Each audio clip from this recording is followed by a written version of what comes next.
And good evening. This is the Elliott Wave update for the S&P 500 for June 2nd, 2022.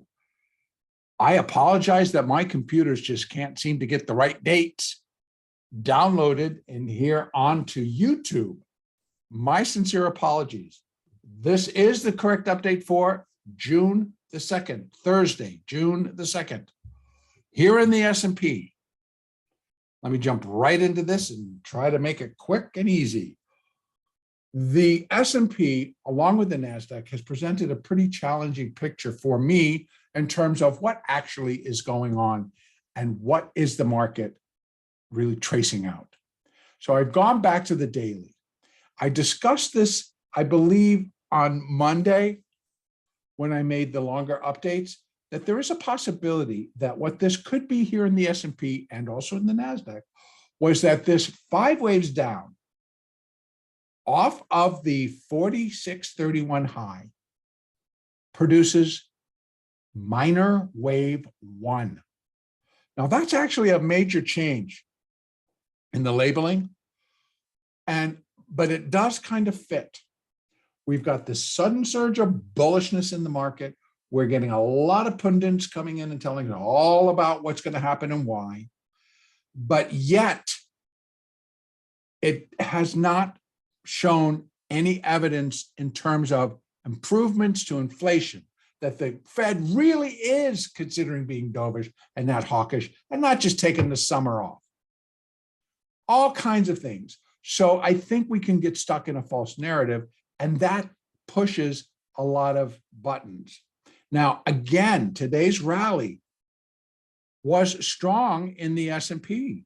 It was strong in the Dow. It was strong in the Russell and in the NASDAQ. But in my opinion, I feel that it was due in part, if not all, to short covering and then also preparation for tomorrow's expiration. So that will actually push a lot of the shorts out as they get ready for tomorrow's expiration. But what I feel really was behind a lot of this was Apple, Amazon, and of course the FANG stocks. Facebook, Amazon, Netflix, Google, and Uber. They started pushing early on those stocks. And that's all it really takes, folks, because Amazon, Google, Facebook, all in there. No wonder they could erase the news on Microsoft when Microsoft came out and actually made an adjustment to its next quarter earnings on what it's not going to meet. Stock was down trading at 262 before everybody decided it was time to buy, and now the stock closed up. Does that present a false narrative, or does that make a statement to say we, the market, consider you, Microsoft management, upper management, wrong? You're going to make money. We're going to tell you we just bought your stock up.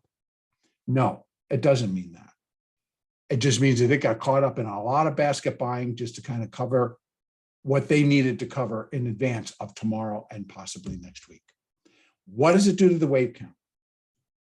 Well, it suggests that this is minor wave 1, we're in a minor wave 2.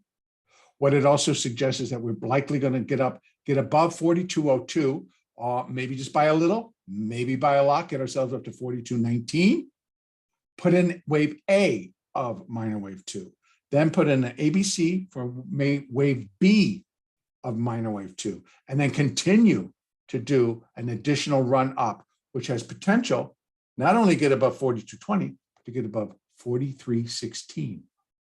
We have the 200 sitting at 4344, 45, and then we have another fib resistance level at 4388. That's all in line and can be thought of in play to put in minor wave 2. What this now also adds is that we still have a minor 3, the longest and the strongest part of this intermediate third wave. So as I've been talking all the way down in these moves, on a 3 of 3 of 3 move, well, that's still in play.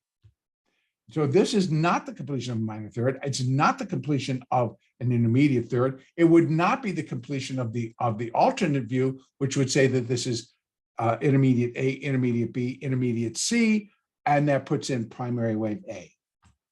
The inability for the market to continue to catch fire like it did last week speaks volumes.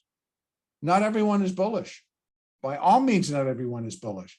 They don't even want to push. I mean, the NASDAQ did go up and moved above its high that we saw on Tuesday. Then the S&P has not.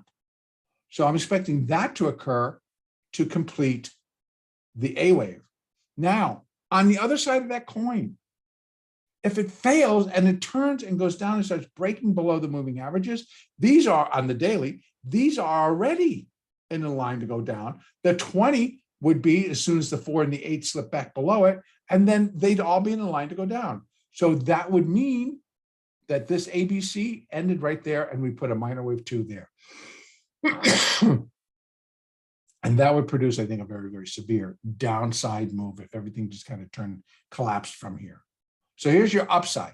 Upside is we get above 4202, put an additional high, complete wave A of minor 2, and then start a B wave. The downside is that if we fail to get above 4202 and the market reverses and goes down from here and starts to break back below that 20, which right now is at 4088, we're going to have a whole different message being delivered to us. We're going to be more convinced, or I'm going to be more convinced, that this might be done because it's only 3 up and not a 5 up. 3 up suggests that it's an ABC done. The move above 4202 puts a 5 up and leaves only that this is an A wave, we got a B wave, and then a C wave. That's the picture for right now. For tomorrow, I am still looking for additional upside. I think the play will be into expiration. And let's not forget, where Amazon is a big part of the NASDAQ, Apple, big part of the S&P, Apple, a big part of the S&P, and carries a heavier weighting. We get fire lit under those stocks along with Google, and this would easily be back above 4202 and likely much closer to 4290. That's only a 40-point rally from here. That's not that far. With the market being up, basically it was up 70, 78, almost 80 points today. So get up there to complete the A wave, put in a B wave, get a C wave. That'll take us into next week. Or it ends in wave C is already done, and this thing just turns and dies. Those are the options. We're still at that position. Whether you hike it higher or it dies and goes lower. And both would fit into account. So I'm going to leave it there. Tomorrow is expiration. There are morning expirations, I believe, in the ES and the SPX. If not, then there are going to be also a weekly takes place tomorrow. A weekly in the balance of all of our component stocks are tomorrow. And so I would suspect that we could see some activity. And as things get adjusted, as we start plowing through still strike prices in both sides, it creates a lot of adjustments. So stay on your toes, play with the price action, and have a great trading day, and continue to use these moving averages. They are your friend, and they will help you determine where the market's going, where is support and resistance, and on breaks, what to expect next. All right, I'm going to leave it right there. Sorry about the confusion with the videos. Let's hope this one goes right. And our next update will be on Sunday, June 5th.